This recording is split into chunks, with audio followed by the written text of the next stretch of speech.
Hi, this is the Savage Preschool Teacher, and today I'm going to show you how you can do Minds in Motion, the maze, in a small portable like this one.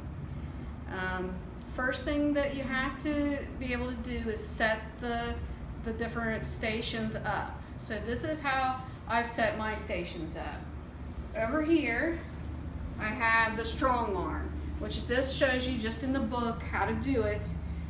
You start off with strong arm, they push on it, and they go to the second thing. And I made these labels here so that the teachers know, and the kids start to look at it too, and I write the number on it. It's not really, if you put them in the right order, that's okay, that's better. But if you can't get them exactly in the same order, then you can still do it.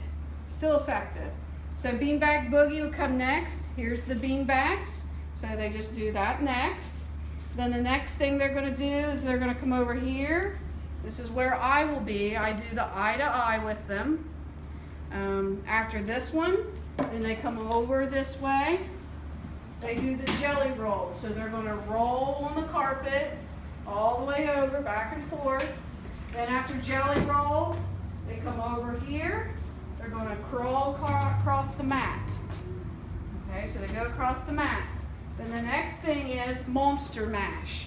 So they have to learn to turn around and they mash down and do the monster mash here. So as you can see, I have very little room, but I'm still able to work through the classroom and get all of the stations completed. Then they come over, they do jumping jack flash. I have different lengths on the floor as to whatever they're able to do to jump and get to that point.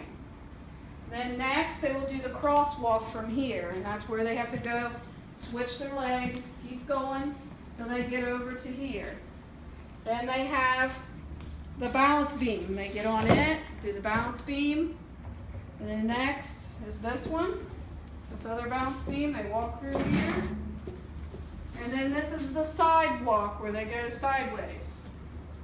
Then the last one is the step back. We have stairs that go out, so they go down the stairs and back up. During this time, I have myself doing the eye gaze, and then I have my aide who will be controlling the other part of the room, and then I have a parent assistant who mans the steps. So it takes 3 of us to do it. So this is the other way that we are able to do it, is we have everybody sitting at the tables. We either do a journal page. They have to write their name, and then they draw a picture of something that has to do with what they're doing. We put the date on it. So they're doing this at the tables. And then I call them by their different names. They come up. They start off, and then we say switch. And just every time, pretty much when I get done with the eye gaze, then I say switch. So they might have to crawl back and forth a couple of times before we say switch.